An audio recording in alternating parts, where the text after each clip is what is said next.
L.Prasanna.K వారు comment చేశారు. నమస్తే అండి, ఉప్పు అప్పు తీసుకోకూడదు అని విన్నా, ఆ విషయం నాకు తెలీదు. సో నేను ఉప్పు ప్యాకెట్ ని అప్పుగా తెచ్చా, మళ్ళీ తిరిగి నేను కొన్నప్పుడు తిరిగి ఇచ్చేసా. అయినా సరే ఏదో భయం. అసలు ఆ విధంగా అయినా ఉప్పు అప్పు తీసుకోకూడదు అని ఇప్పుడు దానికి పరిహారం ఏంటి? దోషమా? లక్ష్మీ ప్రసన్న గారు, మీరు గుర్తుపెట్టుకోండి, మీరు అరువుగా తెచ్చారంటే తెచ్చిన వస్తువు ఇచ్చేసారుగా, అయిపోయింది. దానంగా తీసుకుంటే దోషం. అవతల వాళ్ళ నుంచి నాకు దానంగా ఇమ్మని చెప్పి తీసుకోవడం అనేది దోషం. ఎవరైనా దానంగా ఇస్తే తీసుకోవడం దోషం. కాబట్టి ఇచ్చారు, మళ్ళీ వాళ్ళకి ఇచ్చేశారు అంటే తీసుకున్నారు, ఇచ్చుకున్నారు, ఇచ్చిపుచ్చుకోవడం అయిపోయింది కదా, దోషం ఎలా అవుతుంది?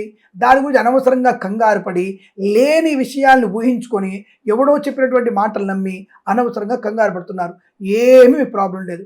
ఒకవేళ మీకు అలా అనిపిస్తే కాసింత గళ్ళుప్పు తీసుకెళ్ళి పారుతున్న నీళ్ళల్లో వేసేసేయండి, లేదా ఒక బకెట్ నీళ్ళలో కాసింత ఉప్పు వేసి ఆయన కరిగించేసి అవి మొక్కలో పోసేయండి. ఈ అప్పు తీసుకున్న ఉప్పు దోషం తొలగిపోతుంది. మీరు అప్పు తీసుకోలేగా, కాబట్టి దోషమే లేదు. అలా అనుకుంటే ఇలా చేయండి, దోషం కూడా తొలగిపోతుంది. మానసిక వికల్పం నుంచి బయటపడతారు.